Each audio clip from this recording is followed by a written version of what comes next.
Assalamualaikum warahmatullahi wabarakatuh. Perkenalkan, nama saya Yuli Lela Sari. Di sini saya akan mempraktikkan bagaimana bentuk medan magnet.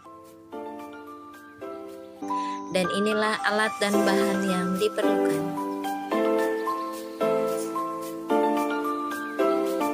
Untuk percobaan yang ketiga, kita akan melakukan praktikum mengenai gejala medan magnet.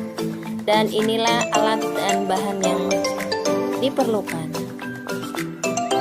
Dan inilah setelah dirakit,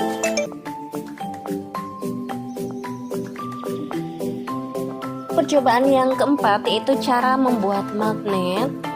Dan inilah alat dan bahan yang diperlukan.